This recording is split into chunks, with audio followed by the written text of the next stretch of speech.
ભાજપના રાષ્ટ્રીય નેતા સામે સુરત મહાનગરપાલિકા સરેન્ડર થઈ ગઈ।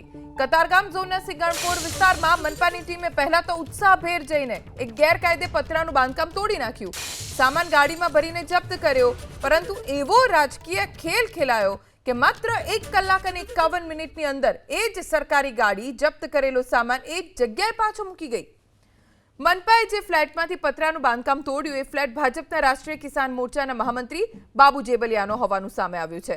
नासिरनगरमां गरीबोना मकान तोड़नारी मनपाए बाबू जेबलिया सामे नाक रगड्युं। सामान्य लोको सामे आंख बतावती अने बेफाम बनती मनपा भाजपना नेताना चरणोमां केवी आळोटवा लागे छे ते आ घटनाथी स्पष्ट थाय छे। सिंगणपोर गाममां कृपा रेसिडेन्सी नामनी बिल्डिंगमां आ बिल्डिंगना फ्लेट नंबर 104 ना रहीश सोसायटी अने बिल्डिंगना नियमोने नेवे मूकीने गैरकायदे पतरानुं बांधकाम खड़की दीधुं। आ गैरकायदे बांधकामना लीधे आसपासना लोकोने मुश्केली पड़ती होवाथी बाजुमां ज रहेता एक नागरिक किरणभाई सुमराए कतारगाम झोन कचेरीमां फरियाद नोंधावी, जेना आधारे कतारगाम झोननो स्टाफ एक्शनमां आव्यो। 2 जूनना रोज मनपाना कर्मचारीनो काफलो सरकारी वाहन साथे कृपा रेसिडेन्सी खाते पहोंची फ्लेट नंबर 104 में मारेला गैरकायदे पतरा तोड़ी पतरा जप्त करी मनपानी गाड़ी में भरी 1:33 कलाके पतरा पोतानी सरकारी गाड़ी में भरीने रवाना थया। बपोरे 3:24 कलाके मात्र 1 कलाक અને 51 मिनिट बाद ए ज सरकारी गाड़ी कृपा रेसिडेन्सीना दरवाजे आवीने पाછી ઊભી રહી।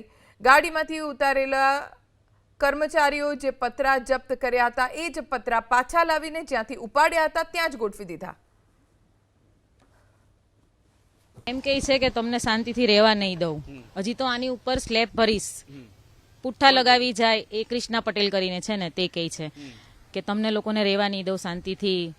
અને જ્યારે શેડ નખાવાનો હતો ને ત્યારે મારા હસબન્ડને એમ કહે છે કે તમને આ ઓળખો છો, આ ફોનમાં બતાવે છે કે તમે આ અમને ઓળખો છો, આ બાબુભાઈ જેબલિયા એ રાષ્ટ્રીય ને એ છે ત્યાં હા નેતા છે, એમને તમે ઓળખો છો એમ કરીને અમને લોકોને બીવરાવે છે।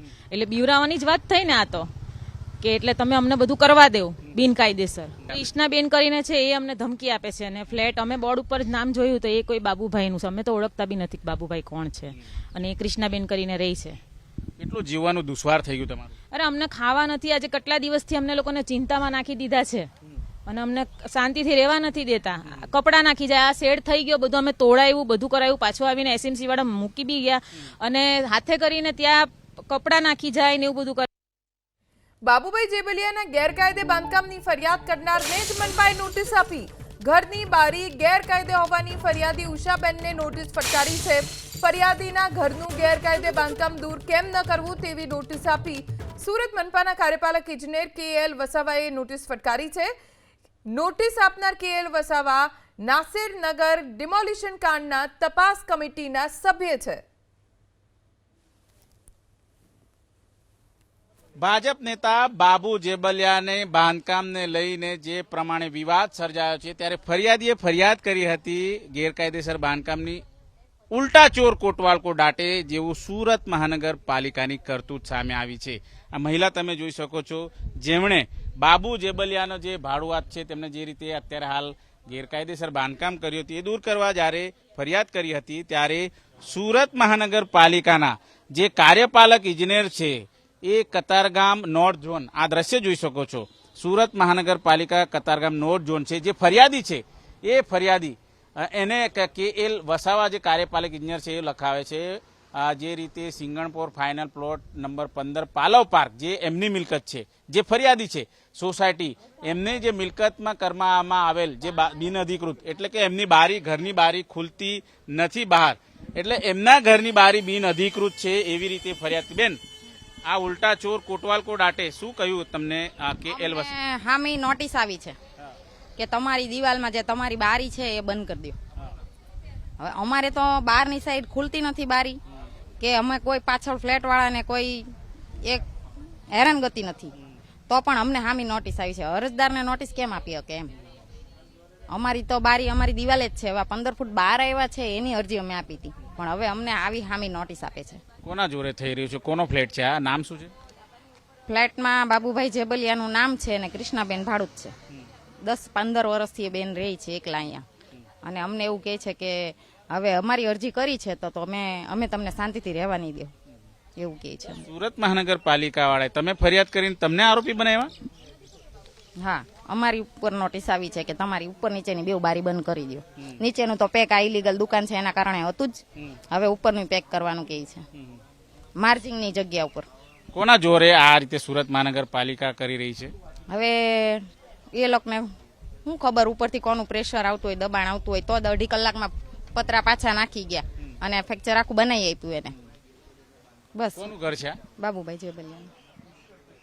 જોઈ શકાય છે અત્યારે ઉલ્ટા ચોર કોટવાલ કો દાટે હજી તો તપાસ ચાલી રહી છે. બાબુ જેબલિયા જેઓ બીજેપીના નેતા છે, તેમના મકાનમાં ગેરકાયદેસર બાંધકામ હતું. ફરિયાદીએ ફરિયાદ કરી ત્યારે ઉલટું સુરત મહાનગરપાલિકાએ સરેન્ડર થઈને જે ફરિયાદી છે તેને આરોપી બનાવી રહ્યા છે. કેમેરામેન રાકેશ પાનવાલા સાથે ધનરાજ બાગલે, એબીપી અસ્મિતા, સુરત. તો સુરતમાં 2 ઘટનાઓ બની. એક તો પહેલા ફરિયાદ થઈ એટલે ગેરકાયદે જે પતરાનું બાંધકામ હતું એ તોડીને મનપાના કર્મચારીઓ લઈ ગયા, એ પાછું મૂકીને ગયા. કેમ કે ભાજપના નેતા બાબુ જેબલિયાનું આ ઘર છે અને પછી જેમણે ફરિયાદ કરી એમને જ નોટિસ આપી કે તમારું બાંધકામ ગેરકાયદે છે. ભાજપના રાષ્ટ્રીય કિસાન મોરચાના મહામંત્રી બાબુભાઈ જેબલિયા આપણી સાથે જોડાઈ ગયા છે. બાબુભાઈ, શું ઘટના બની? બેન, એક તો હું રહું છું ગાંધીનગર અને ગઢડા, બોટાદ જિલ્લામાં, અને ત્યાં મારું મકાન છે સુરતમાં કૃપા રેસિડેન્સીમાં. એક ફ્લેટ છે મારો અને મેં તે ભાડે આપેલો છે. અને અમે કોઈ પણ જાતનું દબાણ કર્યું નથી, દબાણ કરવો એ આપણો વિષય પણ નથી. એટલે તમારા કોઈ પ્રતિનિધિ ત્યાં આપણા સુરતના હોય ને એ રૂબરૂ જઈ આવે તો એને ચિત્ર ક્લિયર થશે. ના, એ ત્યાં જ હાજર છે બાબુભાઈ. અને પહેલા જે પતરાનો શેડ હતો એ તોડી નાખ્યો, પછી પાછા કેમ મૂકી ગયા? અને એ કેટલા હતો તમને ખબર છે? એ અમારા ફ્લેટની બાજુમાં એક દુકાનનું ધાબુ આવેલું છે, એ બિલ્ડરની માલિકીનું છે. અને એના ઉપર એ 2 પતરાનો શેડ હતો. એ લગભગ 8 બાય 12 ફૂટની જગ્યા હશે, 8 ફૂટ બાય 12 ફૂટની અંદાજિત જગ્યા એટલી છે. અને એમાં એ શેડ હતો અને મ્યુનિસિપાલિટી વાળા એને દબાણ ગણી અને દબાણ હટાવ્યું. એટલે એ પછી પાછું જોયું કે આ તો અમે કઈ ભૂલ કરી છે, એટલે એમણે પાછું મૂકી ગયા. એટલે આપનું કહેવું એવું છે કે જે પતરાનો શેડ હતો એ કાયદેસર હતો? એ વિમલભાઈ નો શેડ છે. વિમલભાઈ બિલ્ડર છે ને, એમની માલિકીનો છે. આપણા ફ્લેટ નો એડ જોઈનિંગ છે, આપણા ફ્લેટ ની બાજુમાં. એટલે આપણે એમાં ક્યારેક આ ભાડુઆત છે એનો ઉપયોગ કરતા હશે. અને એવું મોટું કોઈ 8 બાય 12 ફૂટ એટલે બેન સમજી શકો છો, એટલે લગભગ 100 સ્ક્વેર ફૂટ નથી. ના, ગમે એટલું સ્ક્વેર ફૂટ હોય બાબુભાઈ, જો ગેરકાયદે છે એ ગેરકાયદે જ છે. અમે કોઈ ગેરકાયદેસર કર્યું નથી બેન. આપના પત્રકાર મિત્રોને ત્યાં એકવાર જોવા પણ મોકલો. એ ત્યાં જ છે. અને એમને તો જે ફરિયાદી છે ને, ઉષાબેન કદાચ નામ છે એમનું, એમણે ત્યાં સુધી કીધું કે અમે ફરિયાદ કરી તો અમને ધમકીઓ મળે છે. હું કોઈ બેનને ઓળખતો નથી ભાઈ, ઉષાબેનને કે કોઈને. આપણે શું કામ ધમકી આપવી જોઈએ? બહેનોને ધમકી અપાય? ત્યાં તમારા જે ભાડુઆત છે કૃષ્ણાબેન, હા છે ને, એ ધમકી આપે છે ફરિયાદીઓને. હવે એ તો હું કઈ જાણતો નથી બેન, હવે એવું તો હોય નહીં કોઈ ધમકી આપે એવું. અમારા પ્રતિનિધિ અત્યારે ત્યાં જ છે જેમણે ફરિયાદ કરી, તેમની સાથે વાતચીત કરી. ના, પણ તપાસ કરાવજો, હજી ઊંડા ઉતરજો અને સત્ય તરફ જજો બેન, મારી એક આપને વિનંતી. અને એમને ધમકીઓ મળે છે કૃપાબેન તરફ, કૃષ્ણાબેન તરફથી. ના, જે ફરિયાદી જેમણે ફરિયાદ કરીને એ બેનને ધમકીઓ મળે છે. હા, પણ એ વિષય મારો નથી બેન. હવે એ ફરિયાદી ભાડુઆત એમનો સંપર્ક કરો તો મને ખ્યાલ આવશે. આપણો તો વિષય ન મળે બેન, હું વાર રહું છું. ઘર તો આપનું છે ને, છેલ્લા 12-15 વર્ષથી એ બેન ત્યાં રહે છે.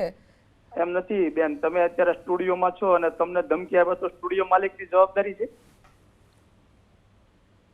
તમે ત્યાં સ્ટુડિયોમાં બેઠા છો, ત્યાં ઘટના બને તમારા જોડે કાંઈ, એટલે સ્ટુડિયો માલિક અમેરિકા બેઠા હોય તો એની જવાબદારી છે? જો અમે આશા રાખીએ બાબુભાઈ કે તમે પહોંચો સુરત અને જે કઈ ઘટના બની છે એની આપ પહેલા જાણકારી લઈને ગંભીરતાથી, કેમ કે આપનું નામ વચ્ચે આવી રહ્યું છે. ના પણ બેન, હું તમને કહું છું ને, તમે આપની ટીમને મોકલી અને જેનું મકાન હોય ભાડું આ તો કદાચ ખાલી કરીને જતા રહેશે, મકાન તો આપના નામનું છે ને, આપનું નામ વચ્ચે આવે છે, 100% આપના મારું નામથી ધમકી આપે છે, એટલા માટે આપને સવાલ છે. બેન, હું 40 વર્ષથી જાહેર જીવનમાં છું. આપણે ક્યાંય કોઈનું દબાણ કરવા માંગતા નથી અને આવું કરાય પણ નહીં એવું હું માનું છું. હં? ઠીક છે. તમે ચેક કરાવી લેજો. હજી એક વિનંતી ફરીવાર કરું છું. નહીં, આપ સુરત પહોંચો, આપ સમજાવો. આપની સોસાયટીનો આ મામલો છે, ઘર આપનું છે, ભાડું આપના ઘરમાં રહે છે ને આપના નામથી ધમકી આપે છે. બાબુભાઈ, તમારી વાત સાચી છે. મારા નામથી કોઈ ધમકી આપે ના ચલાવી લેવાય. અને મારે દક્ષિણ ઝોનની એક બેઠક છે ભાજપની, એટલે હું સુરત જવાનો છું. રાત્રે મારું શેડ્યુલ છે, આ તો અગાઉથી નક્કી થયેલો. એટલે કાલ અમારે એક બેઠક છે જિલ્લાની. જી આભાર એબીપી અસ્મિતા સાથે વાત કરવા માટે.